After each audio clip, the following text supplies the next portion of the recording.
अस्सलाम वालेकुम जी व्यूअर्स, मैं हूं साजिद अली और आपसे मुखातिब हूं आपके अपने चैनल साजिद वर्ल्ड की तरफ से।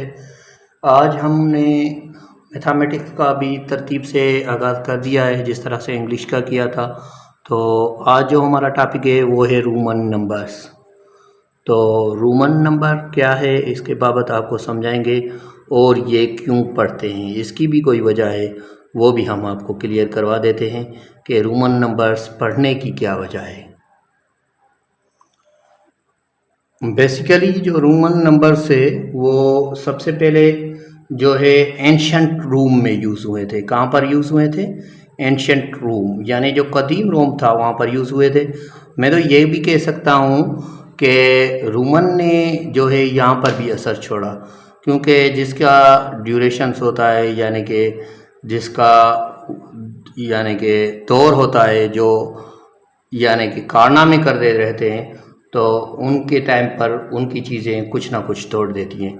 जिस तरह से हम सिंध में जो है पर्शियन चल रही है और दूसरी लैंग्वेज में हमारे सूफ़ी बुज़ुर्गों ने पोइट्री लिखी है, इसकी वजह यही है। तो दूसरा जो रोमन नंबर से यूज़ कहाँ पर होते हैं, ये तो एंशंट रूम से आई, लेकिन यूजेस कहाँ पर होते हैं रोमन नंबर, ये भी एक क्वेश्चन है। तो रोमन नंबर कहाँ पर यूज़ होते हैं? तो ये वॉचिस में यूज़ होते हैं। आपने देखा होगा कि वॉचिस में रोमन नंबर्स हैं, क्योंकि कुछ बच्चे पूछते हैं कि ये हम क्यों पढ़ रहे हैं, तो उसका पहले ही मैं आपको आंसर दे देता हूँ कि क्या वजह है इसको पढ़ने की। तो रोमन नंबर्स जो है वो वॉचिस में यूज़ होते हैं और क्लॉक्स में यूज़ होते हैं, यानी कि जो वॉल क्लॉक्स होते हैं उसमें यूज़ होते हैं, बुक्स में यूज़ होते हैं रोमन नंबर्स।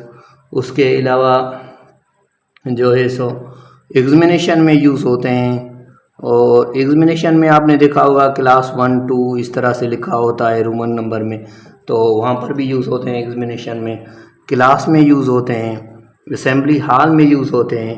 तो ये बहुत जगह पर यूज़ होते हैं। तो इनको समझने का आसान तरीका मैं आपको बता देता हूँ, यानी कि इसके लिए आपको वीडियो लाजमी लास्ट तक देखनी है। बहुत सारे कैंडिडेट होते हैं पहले वीडियो को देखकर छोड़ देते हैं, तो आपको इस तरह से नहीं समझ में आएगा। तो वीडियो को लास्ट तक देखें ताकि आपका कॉन्सेप्ट क्लियर हो जाए। बहुत ही आसान तरीके से मैं आपको रोमन नंबर समझाऊंगा, यानी कि पूरी ज़िंदगी आपको किसी और जगह सीखने की ज़रूरत नहीं पड़ेगी। ये एक लाइन है, इसे 1 कहते हैं, इसे क्या कहते हैं? 1 कहते हैं। और ऐसी लाइन दूसरी आ जाए तो हम इसे 2 कहते हैं, और इस तरह से 3 आ जाए तो हम इसे 3 कहते हैं। अगर इस तरह से 4 आ जाए तो हम इसे क्या कहेंगे? 4 कहेंगे? नहीं, यानी कि इनकी जो लिमिट है, एक डिजिट रोमन नंबर में मैक्सिमम आप 3 बार यूज़ कर सकते हैं, 3 से ज़्यादा यूज़ नहीं कर सकते। 1 2 3, यानी कि अब 4 बार यूज़ करेंगे तो गलत हो जाएगा। तो फिर क्या करें? ये 5 है, ठीक है, ये क्या है? 5 है। रोमन में इसको 5 कहते हैं, वी को। तो ये 5 है। यहाँ पर जो नंबर आता है इस साइड पर उसे हम माइनस कहते हैं, माइनस जो भी होगा। ये 5 हुआ, तो यहाँ पर इस साइड पे जो नंबर आएगा वो माइनस होगा। ये 1 हो गया, ये आपने पहले ही पढ़ा है, ये 1 है। 5 से 1 माइनस होगा, यानी कि 5 से 1 माइनस करेंगे तो क्या हो जाएगा? 4 हो जाएगा। इसी तरह से ये 5 हुआ। अब 6 कैसे लिखें? 5 में 1 ऐड करेंगे, यहाँ पर जो नंबर आएगा ऐड होगा, इस साइड पर जो जाएगा वो यानी कि सब्ट्रैक्ट होगा, माइनस होगा। 5 में 1 ऐड करेंगे, ये 6 हो गए। 2 ऐड करेंगे, ये 7 हो गए। 5 में 3 ऐड करेंगे, ये 8 हो गए। अब 9 क्या करें? ये करें इस तरह से 4 1 ऐड करें? नहीं, इसका तरीक़ेकार ये है कि आप मैक्सिमम क्या कर सकते हैं? 3 बार यूज़ कर सकते हैं, ज़्यादा नहीं। 5 1 1 1, ये 8 हो गया, ठीक है, लेकिन इससे ज़्यादा आप यूज़ नहीं कर सकते। तो हम क्या करेंगे 10 के लिए? ये x को 10 कहते हैं। आपने देखा होगा क्लास मैट्रिक लिखते हैं आप, तो यहाँ पर एक अगर देंगे इसको इस साइड से तो ये क्या हो जाएगा? यहाँ पर हमने 1 दिया तो ये 9 हो गया। तो ये निहायत ईजी है। अब इसी x को लिखेंगे, ये 10 हो गया।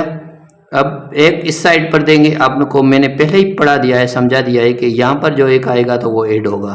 तो 1 यहाँ पर आया, 11 हो गया। 2 यहाँ पर आए, 12 हो गए। 3 यहाँ पर आए, 13 हो गए। 4 यहाँ पर आए, ये पूरा 4 लिख लें, वही जो पहले आपने लिखा था, ये 15 हो गया। इस तरह से लिखते जाएंगे, 3 बार के ज़्यादा डिजिट नहीं लिखेंगे। ये देखो 10, 5, 15, 16, 17, 18 हो गया।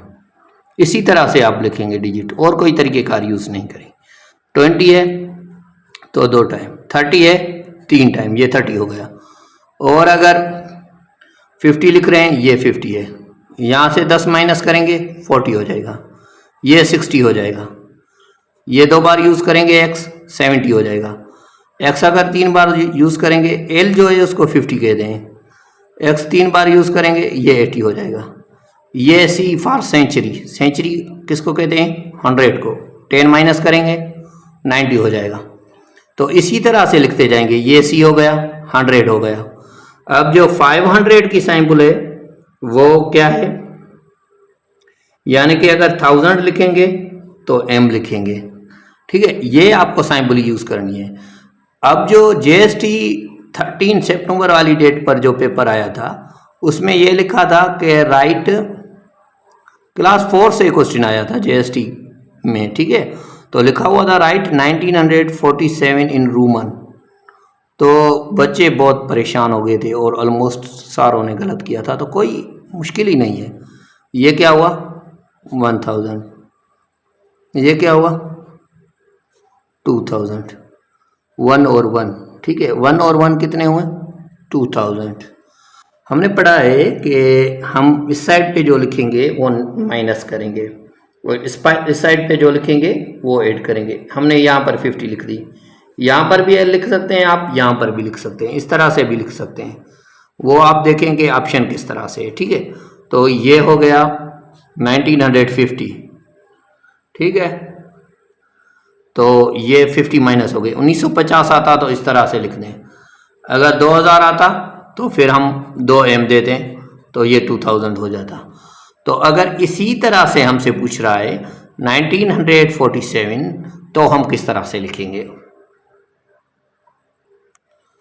अब यहाँ पर देखें आप 1000, 2000, ये आखिरी डिजिट है 1000, ये कितने हुए टोटल 3000, ये 100 माइनस हो गया, तो ये कितने हो गए 2900।